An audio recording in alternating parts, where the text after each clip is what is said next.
हम करेंगे हर मजलूम की हिमायत। अस्सलाम वालेकुम, मैं हूँ हुरैन फातिमा और आप देख रहे हैं हिमायती न्यूज HD चैनल। नजर डालते हैं आज की अहम खबरों पर। रिपोर्ट। सीनियर सहाफ़ी हाकिम अली ईद के मौके पर राजा अब्दुल रज़ाक बलोच की रिहाइशगाह पर सियासी और समाजी शख्सियात की आमद, ईद की मुबारकबाद पेश। कराची ईद के पुरमसरत मौके पर पाकिस्तान पीपल्स पार्टी ज़िला मलीर के सदर रुकन सूबाई असम्बली राजा अब्दुल रज़ाक बलोच की रिहाइशगाह पर मुख्तलिफ सियासी और समाजी शख्सियात ने मुलाकात करके इन्हें ईद की दिली मुबारकबाद पेश की। इस मौके पर जनरल सेक्रेटरी इमदाद जोकियो, सेक्रेटरी इत्तलात शाहजहान खान, रुकन कौमी असम्बली सैयद आगा रफ़ीउल्लाह, PS 88 के नायब सदर कचकोल खान, इंफॉर्मेशन सेक्रेटरी तारिक खान, अब्दुल सत्तार हिमायती, नज़र कमाल शहनशाह हिमायती और दीगर साथी भी मौजूद थे। मुलाकात के दौरान खुशगवार माहौल में ईद की मुबारकबाद का तबादला किया गया, जबकि बाहमी एहतराम, सियासी और हम आहंगी और भाईचारे की फिजा नुमाया रही। रहनुमाओं ने मुल्क और कौम की तरक्की, खुशहाली और इस्तेहकाम के लिए नेक तमन्नाओं का इजहार भी किया। इस मौके पर राजा अब्दुल रज़ाक बलोच ने रोजनामा हिमायती न्यूज़ के सीनियर सहाफ़ी हाकिम अली से गुफ्तगू करते हुए पाकिस्तान भर के अवाम और आलमी इस्लाम को ईद की दिली मुबारकबाद पेश की।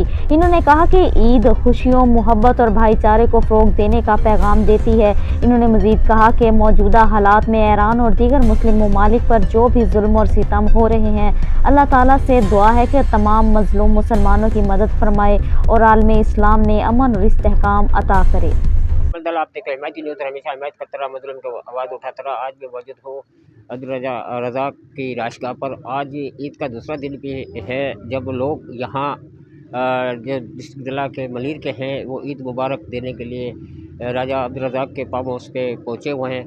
और कोशिश करता हूँ राजा अब्दुल रज़ाक से बात करने की।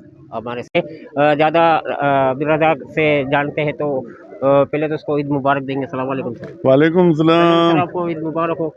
खैर मुबारक आप सबको, तमाम दोस्तों को, बल्कि पूरे आलम इस्लाम को, हमारे ज़िले के लोगों को, हमारे मुल्क के लोगों को बहुत बहुत ईद मुबारक हो। सर, हमारे चैनल के तवज्जो से आज पूरी दुनिया आपको देख रही है, पाकिस्तान से बाहर और पाकिस्तान से अंदर भी। पीपल्स पार्टी के लोग पाकिस्तान में भी रहते हैं, पाकिस्तान से बाहर भी रहते हैं, तो उनके लिए क्या पैगाम है आज के दिन के हवाले से? मेरा पैगाम तमाम लोगों से है, बल्कि आलम इस्लाम से, खुसूसन पीपल्स पार्टी के कारकुनों से बिलूम कि देखो आज ईद का दिन है, समझ लो ईद का दूसरा दिन ही ईद है।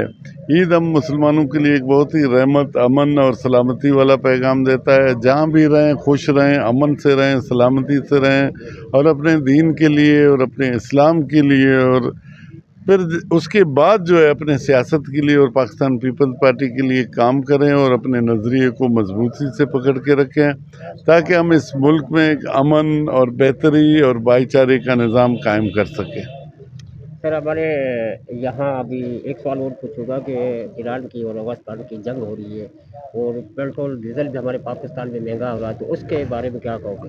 देखो, सबसे पहले तो मैं ईरान के खिलाफ जंग की, अमेरिका और इसराइल की मजम्मत करता हूँ। ईरान एक इस्लामी मुल्क है जो कि अकेला लड़ रहा है। मुझे अफसोस के साथ कहना पड़ता है कि पूरी दुनिया में उसको कोई साथ नहीं दे रहा। ये हमारे जो गैरत ईमानी है वो तकाजा करता है कि हम, कुरान में लिखा है कि यहूद और गनूद हमारे दोस्त नहीं हैं, तो हम उनको दोस्त मान के उनके तलवे चाट रहे हैं, वो हमारे किसी काम नहीं आएंगे। हमें चाहिए कि पूरा आलम इस्लाम, जिस तरह शहीद जुल्फ़िकार अली भुट्टो ने इस्लामी कॉन्फ्रेंस बुलाया, मुसलमानों को मुत्तहद किया, आलम इस्लाम का एक नया ब्लॉक बनाने के लिए, उसी तरह से पूरे मुसलमान मुल्कों को मुत्तहद होकर अपना दिफा करना चाहिए। उनके पास तमाम वसाइल हैं, तेल है, गैस है, सब कुछ है। अभी इसलिए महंगा हो रहा है कि हम मोहताज हैं। अभी ये पेट्रोल अभी तो 50 रुपये बढ़ा है ना, 100-150 रुपये और भी बढ़ेगा, फिर हम कहाँ जाएंगे? ये इसलिए कि हमने अपने आप को अमेरिका का बिल्कुल ही वो मजबूर होकर वो जो कहता है हम वो करते नहीं। हमको ईरान से तेल लेना चाहिए, जहाँ 15 रुपये लीटर पूरे ईरान में बिक रहा है। बिल्कुल तेल महंगा नहीं हो। जी, बहुत शुक्रिया सर। बहुत शुक्रिया। बाखबर रहिए हर जगह हर वक्त, जानिए मुल्की और गैर मुल्की हालात व वाक़यात यकीन के साथ।